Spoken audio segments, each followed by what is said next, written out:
الوداد انتهت بنتيجة 2-1 بعد هدف لا يسأل عليه مصطفى شوبير اللي كانت أول مباراة ليه في أفريقيا، في يعني بطولة على مستوى أفريقيا، كانت نهائي، فيشهد إن هو عمل أداء عالي جدا. الهدف لا يعني هو ما يتسألش عليه ليه. قلبين الدفاع ياسر ابراهيم ومحمد عبد المنعم، هل هم كانوا موجودين في منطقه الجزاء او على المشارف او في المكان اللي هم فيه؟ لا، كل واحد كان هناك في ناحيه اليمين مع محمد هاني، كانت جبهه ثلاثيه سبحان الله. برضه الجبهه دي هي اللي صنعت الجون وخلت الجون يجي من سيف الدين محرم. ف مصطفى شوبير بره خانه الهدف ده خالص. مصطفى شوبير قدم مباراه رائعه جدا. اما بالنسبه لاهداف الاهلي اللي هم كانوا بيتمثل في بيرسي تاو اللي انا اول مره اشوف له هدف براسيه، محمود عبد المنعم كهربا، الهدف رائع، لا هدف بجد رائع، يعني هو يعني اهدافه على طول حلوه. كمان عايز اعلق حاجه على بيرسي تاو في كوره كده في اخر دقايق بيشوطها اتزحلق، الكوره خبطت في القائم اللي ورا. لا يعني انت لو ما كنتش اتزحلقت دي كانت راحت فين؟ الكوره صاروخيه بجد رائعه جدا، يعني كوره حلوه جدا. عايزين بقى نتكلم عن نادي الوداد.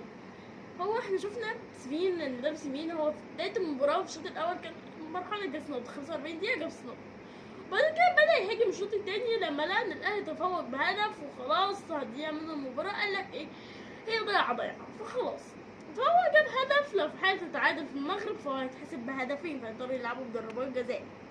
فانا شايفه ان المدرب مش واخد على جو افريقيا. مارسيل كولر حاول المباراة دي، لكن كان عندي تعليق صغير على التبديلات. هو ليه التبديلات بدأت في الدقيقة 80 ولا 86؟ لماذا؟ ايه السبب؟ ده سؤالي، لأن المفروض انت دلوقتي في مباراة لقيت الجو ضاغط عليك وكده، فانت هتبدل عشان تجدد القوة الهجومية عشان تقدر تجيب هدف 2 و3 و4 علشان تبقى راكب المباراة قبل ما تسافر المغرب. انت ما عملتش كده، فأتمنى المباراة الجاية لما تلاقي الهجوم عنده حالة خمول تبدل اللعيبة، لأن ده مش جيد خالص لصحة اللعيبة البدنية وكده.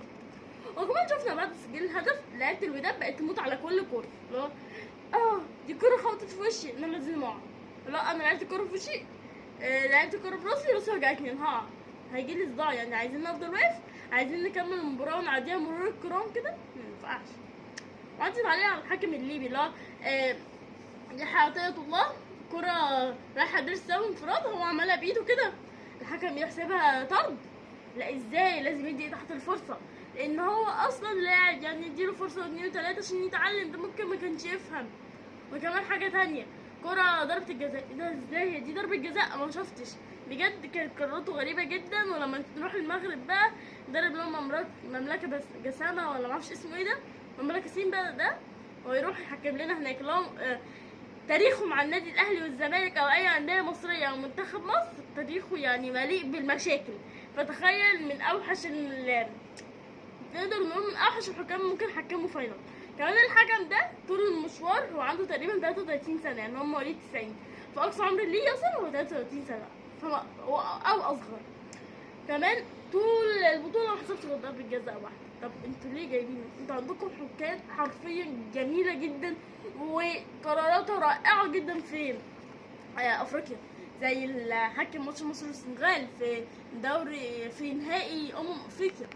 فدي مش مشكلتنا الحكام او مش الحكام. نتمنى النادي الاهلي يركز المباراه الجايه، وانا عن نفسي بتمنى ان مصطفى شوبير يكمل المباراه الجايه، لان هو لو كمل المباراه الجايه وهو الحارس عرين النادي الاهلي بجد هيبقى ليه مستقبل حافل جدا، لان المباراتين دول مهمتين جدا لاي حارس مرمى. اتمنى توفيق للنادي الاهلي في المغرب يوم الاحد القادم، واستنوني باذن الله.